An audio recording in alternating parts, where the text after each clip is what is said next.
పూర్వకాలంలో ద్రవిడ దేశంలో ఒక రాజ్యం ఉండేది. ఆ రాజ్యంలో ఒక శివాలయంలో ఒక అర్చకుడు పరమశివుణ్ణి నమ్ముకుని అర్చకత్వం చేశాడు.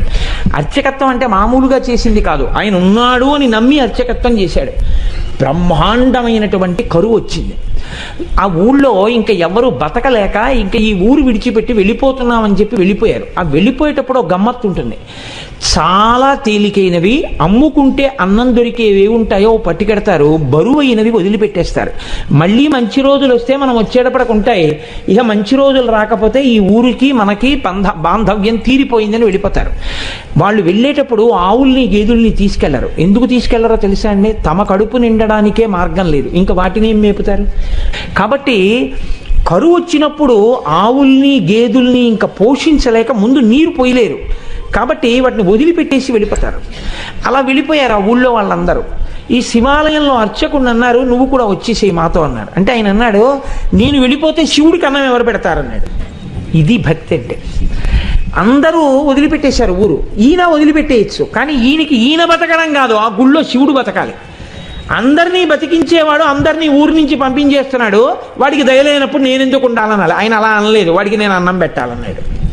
ఇదే భక్తి అండి అని ఉండిపోయాడు. అందరూ వెళ్ళిపోయారు. ఈయన ఊరు మొత్తం మీద ఒక్కడే ఉండడం అంటే మీరు ఆలోచించండి ఎలా ఉంటుందో. ఇప్పుడు పక్కింటికి వెళ్ళి అడుగుదామంటే కూడా ఎవరు లేడు, మాట్లాడడానికి కూడా ఎవడో ఉండడం.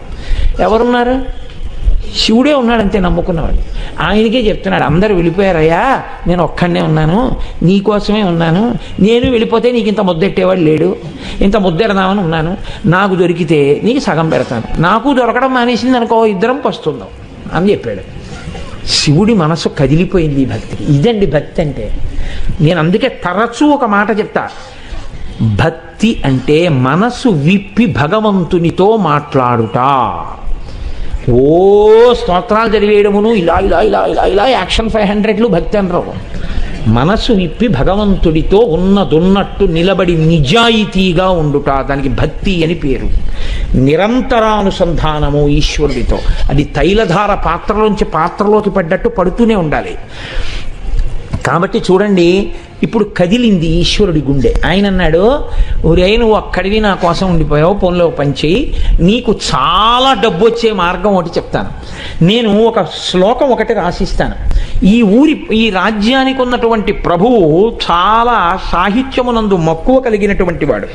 కాబట్టి ఆయన నువ్వు పట్టుకెళ్ళి ఈ శ్లోకం చెప్తే చాలా సంతోషించి నీకు కానుకలు ఇస్తాడు. నువ్వు ఆ కానుకలు తెచ్చుకుని దానితో నువ్వు బతుకు, నాకు నైవేద్యం పెట్టు అన్నాడు. అంటే అలాగే అంగీకరించి ఆ గుడిలో ఉండేటటువంటి అర్చకుడు ప్రభువు దగ్గరికి వెళ్ళాడు. వెళ్ళి పరమశివుడు రాసిచ్చినటువంటి పత్రాన్ని తీసి ఆ పద్యాన్ని చదివాడు. సింధుర రాజగమనాద్ధమ్మిల్ల బంధంబు సహజ సుగంధంబు. అందులో ఉంది, పార్వతీదేవి యొక్క కేశపాశము సహజమైనటువంటి సువాసనతో కూడి ఉంటుంది. సింధుర రాజగమనాథమ్మిల్ల బంధంబు సహజ సుగంధము. సింధుర రాజగమన అంటే ఏనుగు ఎలా నడుస్తుందో అటువంటి ఏనుగు యొక్క నడక వంటి అందమైన నడక కలిగినటువంటి పార్వతీదేవి యొక్క కేశపాశము సహజమైన సుగంధము కలిగినది. ఆ రాజు యొక్క ఆస్థానంలో ఆస్థానకవి ఒక ఆయన ఉండేవాడు, నత్కీరుడు అని ఆయన పేరు. ఆ నత్కీరుడు అక్కడ కూర్చుని ఉండగా ఈయన వెళ్ళి ఆ పద్యం చదివాడు. చదివితే ప్రభువు సంతోషించబోయాడు. నక్కీరుడు లేచి అన్నాడు, తప్పిది చెప్పరాదు, కవితా సమయంబున నొప్పు కాదు, నీవిప్పగిదిన్ రచయింపవచ్చునే అన విప్రుడు తెల్లబోయి, నాక పరమేశ్వరుండు ఈ వసుధాదిపుపై రచయించి ఇచ్చెగాని ఏ ఒప్పును తప్పునేనరుగా ఉత్తములారయటంచు క్రమరన్. కాళహస్తీశ్వర మహాత్యంలో ధూర్జటి ప్రణీతం ఇది. ఆయన అన్నాడు, అయ్యయ్యో తప్పిది చెప్పరాదు. ఇలా చెప్పచ్చా? తప్పు. ఎలా చెప్తున్నావు? కవితా సమయంబున నొప్పు కాదు. ఒక కవిత్వం చెప్తే దానికి ఒక నియమం ఉంటుంది. ఏది సహజంగా ఉంటుందో అది చెప్పాలి. అసహజమైన విషయం రాడు. వెంట్రుకలకి సువాసన ఉండడం ఏంట్రా? ఎలా రాసుకొచ్చావు? కవితా సమయంబున నొప్పు కాదు, నీవప్పగిదిన్ రచయింపవచ్చునే, నువ్వు ఇలా రచనలు చెయ్యొచ్చా అని అడిగాడు నత్తీరుడు లేచి. పాపం ఆయన శివాలయంలో అర్చకుడు, పాపం కవిత్వం రాదు. నత్తీరుడంతటి వాడు లేచి గద్దించేటప్పటికీ హడిలిపోయాడు. హడిలిపోయి నమస్కారం చేసి కాళ్ళ మీద పడిపోయి అన్నాడు, ఈ ఆ పరమేశ్వరుండు ఈ వసుధాదిపుపై రచించి ఇచ్చే కానీ ఏ ఒప్పును తప్పు నేనురుగా ఓ ఉత్తములారయటంచు క్రమరన్. ఓ ఉత్తములారా, నేనేమీ రచించలేదు, నాకు తెలియదు. అన్నం లేదని ఏడుస్తుంటే ఉంటే నీకు పెడతా, లేకపోతే లేదయ్యా శివయ్యా అన్నాను. అంటే నాకు రాసి ఇచ్చాడు. నేను ఈ రాజు మీద రాశానయ్యా వెళ్ళన్నాడు. డబ్బు ఇస్తాడన్నాడు. వచ్చాను, చదివాను, నేను రాయలేదు. ఈ తప్పు నాకు తెలియదు, నన్ను మన్నించండి, క్షమించండి, నేను వెళ్ళిపోతున్నాను అన్నాడు. పో అన్నాడు. తిరిగి వచ్చేసాడు. ఎక్కడికి వచ్చాడు? వెళ్ళిపోలేదు. అందరూ వదిలిపెట్టేస్తే నమ్ముకుని గుళ్ళో ఉన్నాను, నాకు దొరికితే నీకు పెడతానన్నాను.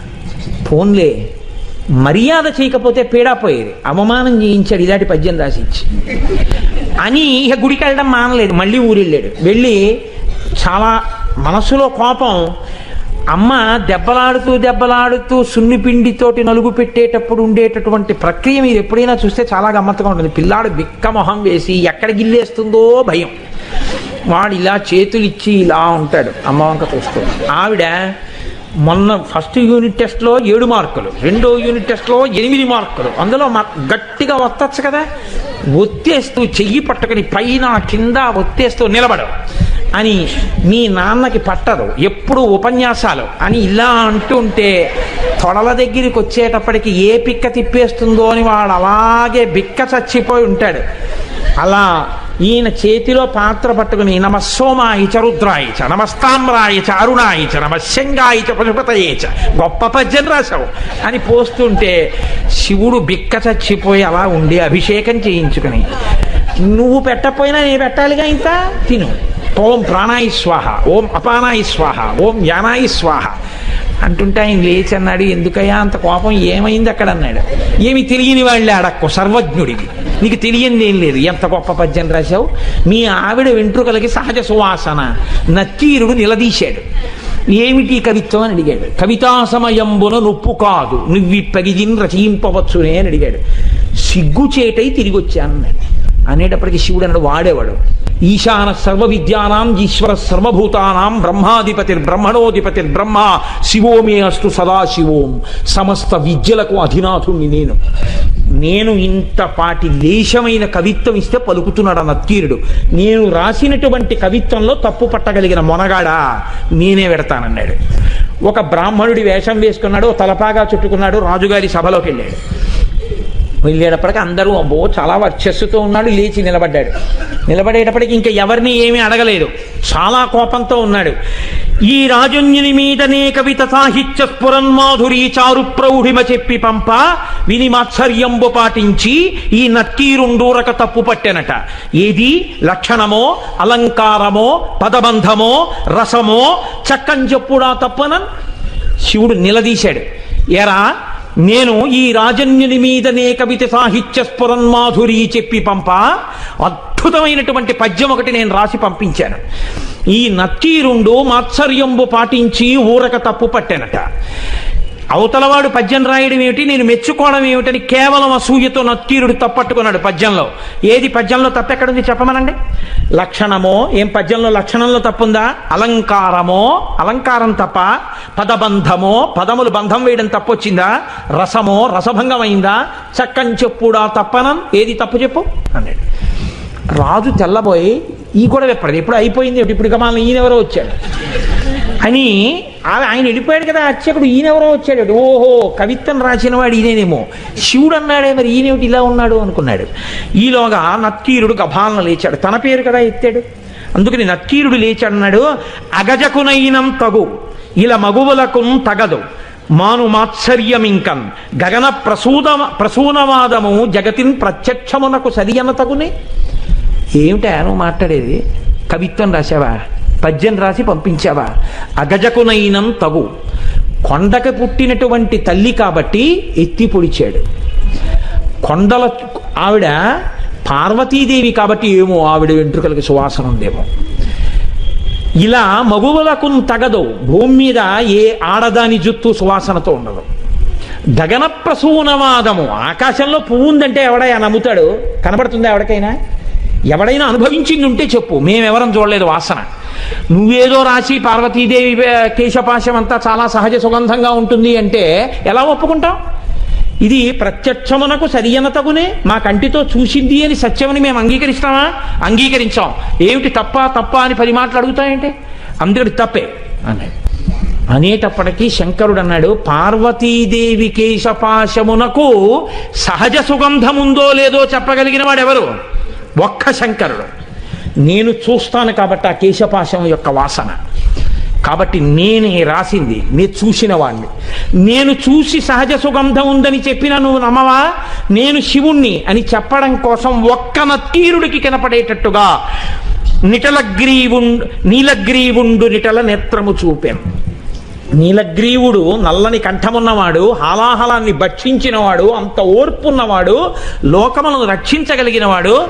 వీడికి నేను చెప్పింది నిజమే అని చెప్పాలని పరమశివుణ్ణి నేను అబద్ధం చెప్పవలసిన అవసరం లేదు. ఆమె నా భార్య. నేను నిరంతరం వాసన చూసిన కేశపాశం అది. నేను చెప్తున్నానని చెప్పడం కోసమని 3వ కన్ను చూపించాడు. చూపిస్తే అహంకారం అండి నక్కీరుడికి. తను నమ్మింది, తనకొచ్చిన 4 పద్యాలు గొప్ప అనుకున్నాడు. పరమశివుడంతటి వాడు 3వ కంటితో త్రయంబకుడై ఎదురుగుండా కనపడితే ఆయనే సుగంధిం పుష్టివర్ధనం ఉర్వారుకమివ బంధనాన్ మృత్యోర్ముక్షీయమామృతాత్ అంటాం.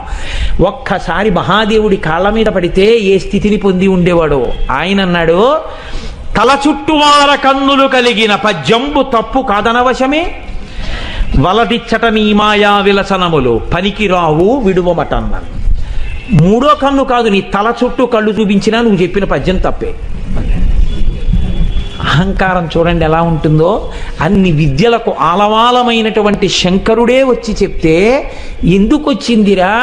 మహానుభావుడు చెప్తున్నాడు, ఏమో నా తల్లి కేశపాశమునకు సుగంధం ఉండి ఉండవచ్చు. ఆ అనుభవము, నేను అలా అమ్మ కేశపాశ దర్శనం చేయగలిగిన భాగ్యాన్ని శంకరా నాకు కూడా కృప చెయ్యని పాదాల మీద పడాలి. తన విద్యతో వాదన చేస్తున్నాను అనుకున్నాడు. నీ తల చుట్టూ కళ్ళు చూపించినా నీ పద్యం తప్పే అన్నాడు. వెంటనే శంకరుడు అన్నాడు, నీవు కుష్ఠవ్యాధి చేత భయంకరముగా పీడింపబడదువుగాక. ఉత్తర క్షణంలో ఒళ్ళంతా వివరణమై కుష్ఠవ్యాధి బయలుదేరింది. ఇప్పుడు పరమశివుడి కాళ్ళ మీద పడ్డాడు. అయ్యయ్యో తండ్రి, వచ్చిన 4 ముక్కలకి కన్ను మిన్ను కానక అహంకారంతో ప్రవర్తించాను. ఖచ్చితంగా జగదంబ యొక్క కేశపాశము సుగంధభరితమే అయి ఉంటుంది. నన్ను అనుగ్రహించి నాకు క్షమాభిక్ష పెట్టు అని ఆయన కాళ్ళ మీద పడ్డాడు. శివుడు అన్నాడు, నువ్వు కైలాస పర్వత శిఖర దర్శనం చేస్తే నీ యొక్క పాపం పోయి నీకు మళ్ళీ ఆరోగ్యం కలుగుతుందని అంతర్థానం అయ్యాడు. ఇప్పుడు ఈ కుష్ఠవ్యాధితో బయలుదేరాడు. ఎంత వర్ణించాడో దుర్జటి. ఎప్పుడైనా అవకాశం ఉంటే కాళహస్తీశ్వర మహాత్మ్యం చెప్తాను, అప్పుడు విందురు గారు. అప్పుడు మహానుభావుడు ఉత్తర భారతానికి నడిచి వెడుతూ కైలాసం కనపడక కుష్ఠవ్యాధి పెరిగి వేళ్ళు కాళ్ళు ఊడిపోతుంటే ఏడుస్తుంటే ఆనాడు సుబ్రహ్మణ్యుడు ప్రత్యక్షం అయ్యాడు ఒక చోట చెట్టు కింద. ఓరి పిచ్చాడా, మా నాన్న హృదయం నీకు ఇప్పటికీ అర్థం కాలేదు. కైలాసం అంటే కుష్ఠవ్యాధితో అక్కడ కడతావా? దక్షిణ కైలాసం కాళహస్తి శిఖరం చూడమన్నాడు రామా నాన్నగారని చెప్పి కాళహస్తి శిఖరం చూపించాడు. వెంటనే కుష్ఠవ్యాధి పోయింది. అప్పుడు అక్కడే ఉన్నటువంటి పాతాళగంగలో సరోవరంలో స్నానం చేసి శంకరుడి మీద ద్రవిడ భాషలో ఆయన బ్రహ్మాండమైనటువంటి కావ్యరచన చేశాడు. కాబట్టి అమ్మవారి యొక్క కేశపాశమునకు సహజమైనటువంటి సుగంధం ఉంటుంది అని చెప్పి పెద్దలైనటువంటి వారు ధ్యానమునందు అనుభవించారు.